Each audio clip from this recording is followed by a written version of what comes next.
Le Grand Matin Sud Radio, 6h, 10h. Benjamin Glaise, Laurence Garcia. Et à 9h moins le quart, c'est l'heure de notre libre antenne santé pour répondre à toutes vos questions sur le coronavirus, le déconfinement. Et pour vous éclairer, c'est le docteur Jamil Rahmani. Bonjour. Bonjour. Vous êtes le docteur Ferrier, vous êtes le docteur Ferrier, vous, avec nous à chaque fois. Hein. Vous êtes, Merci d'être avec nous. Je rappelle que vous êtes chef. Un grand plaisir. Partagez. Que vous êtes chef du service réanimation à l'hôpital franco-britannique Fondation Cognac G de Levallois à Perret. Alors, beaucoup de questions d'auditeurs, notamment sur notre page Facebook, parce qu'on parle forcément énormément des plages en ce moment, ce long week-end qui va être ensoleillé. Et certains se demandent combien de temps de temps le virus peut-il vivre dans la mer ? Écoutez, il y a une étude qui vient de sortir, qui a été menée par l'IFREMER. C'est un institut de recherche sur la mer français, qui est un organisme extrêmement sérieux et qui montre que on ne retrouve pas dans l'eau de mer, on ne retrouve pas de virus ni dans les coquillages. Donc ça devrait rassurer les auditeurs. Donc on peut se baigner. La seule chose, c'est qu'il faut maintenir les distances de sécurité entre les autres baigneurs, c'est-à-dire qu'il faut être à 1,50 m de distance et qu'on ne vous tousse pas dessus. Oui, c'est ça, parce que des fois, Voilà. Et puis il y a une recommandation aussi, c'est que les hors-bords et tout ce qui peut générer des gouttelettes, soit à distance des nageurs. Ouais. Dans le même genre, docteur Jamil Rahmani, d'autres auditeurs se demandent, là on parle des piscines pour le coup, pour ceux qui ne sont pas au bord de la plage, voilà. Est-ce que le virus survit dans l'eau chlorée des piscines ? Non.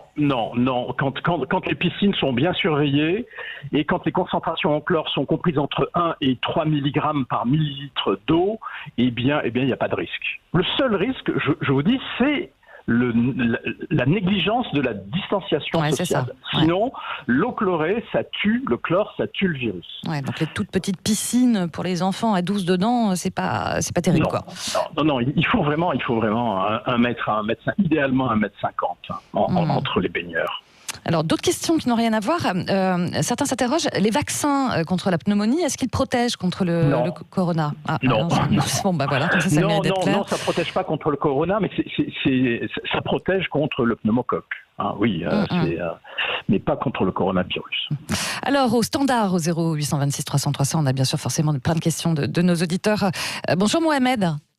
Oui, bonjour à vous et aux auditeurs, à votre invité. Voilà. Ma question, c'est, en ce moment, on a pas mal d'abattoirs avec des gens qui sont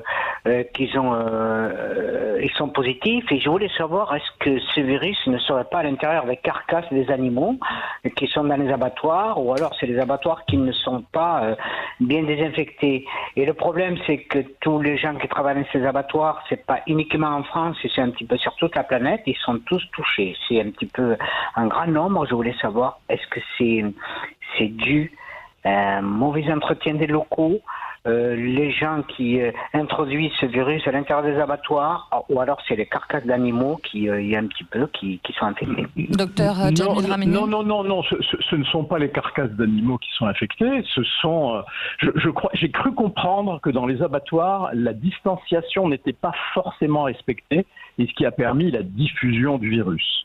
Alors, la question qui inquiète beaucoup de gens, c'est est-ce qu'on peut continuer à manger de la viande ?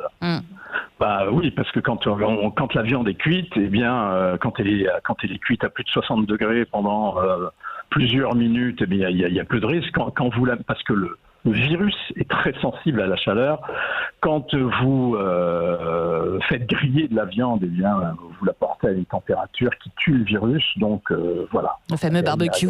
Est-ce qu'on peut manger de la viande ? Excusez-moi. Est-ce qu'on peut manger justement de la viande crue comme on le faisait jusqu'à maintenant ? Est-ce que c'est possible ou c'est prudent de continuer ? Tout dépend d'où vient cette viande. Si la viande vient d'un endroit qui a été déclaré comme contaminé, il vaut mieux pas manger de la viande crue, effectivement, parce que on peut, si les personnels ne portent pas de masque, s'ils ne portent pas de gants, ils peuvent effectivement contaminer la viande. Mais sinon, la viande cuite, il n'y a pas de problème, vraiment. Mohamed, vous aviez une autre question à poser à notre médecin ? Oui, peut-être, oui. Au niveau des saunas et des saunas, jacuzzi et hammam, on nous dit que... Très bonne question.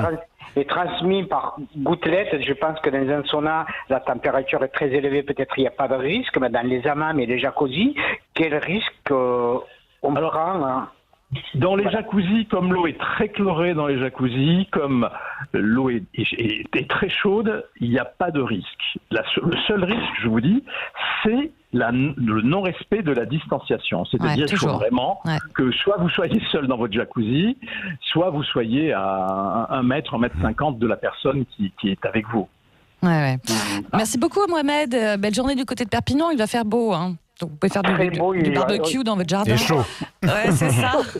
Alors, merci beaucoup. Il y a une question, un témoignage sur notre page Facebook, Dr Jamil Ramani, qui à mon avis va intéresser Benjamin parce qu'il est un petit peu concerné aussi. C'est quelqu'un. Oh là là, je m'attends au pire. Non, mais ça va nous intéresser. Ah non, c'est sérieux ? Oui, c'est sérieux. Pas toujours avec vous. Hein. Non, mais voilà, un auditeur qui dit voilà, j'ai toujours pas récupéré le goût et l'odorat depuis plus d'1 mois et demi. Est-ce définitif ? Parce que c'est votre cas aussi, Benjamin, me semble-t-il, hein, sans trop dévoiler. Moi, ça fait 2 mois et demi là. Ouais, 2 mois et demi. Ouais.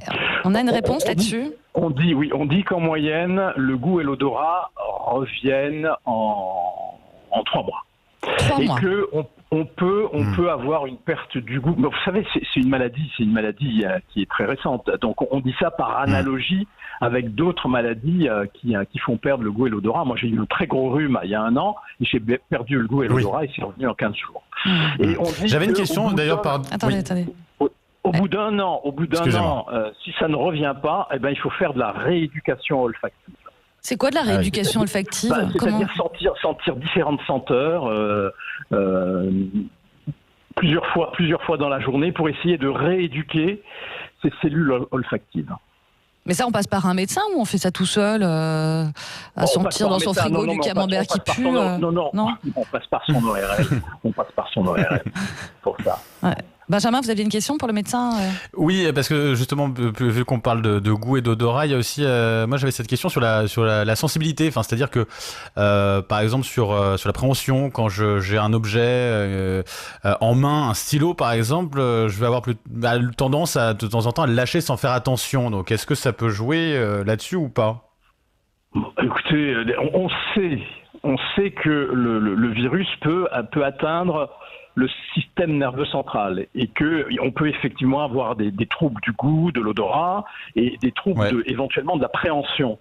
Et ça revient en principe, en quelques semaines. Et bah, tant mieux. Ça devrait revenir. Voilà, ça vous rassure, hein, Benjamin. Merci docteur. Forcez-vous à respirer des parfums très forts, du camembert dans votre frigidaire. Non, mais vraiment.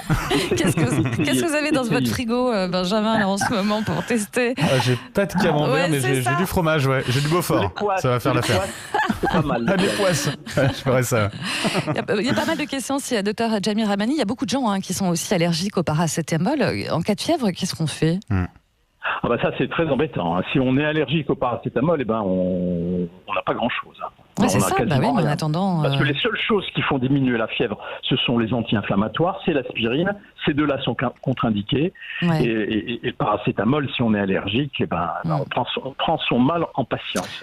Voilà, encore une fois, on prend son mal en patience. Encore merci pour toutes vos lumières, Jamil Ramani. On vous retrouve demain matin d'ailleurs pour notre libre antenne santé. Voilà, à la même heure. Voilà, et puis j'en profite à chaque fois, mais voilà, pour signaler votre dernier livre, Ultime preuve d'amour aux éditions Anne Carrière, parce que voilà, il faut parler aussi de la culture, de l'édition, voilà, parce que sauver les libraires. Exactement, sauvons les libraires aussi. Exactement, carrément. Merci docteur Jamil Ramani, à demain matin.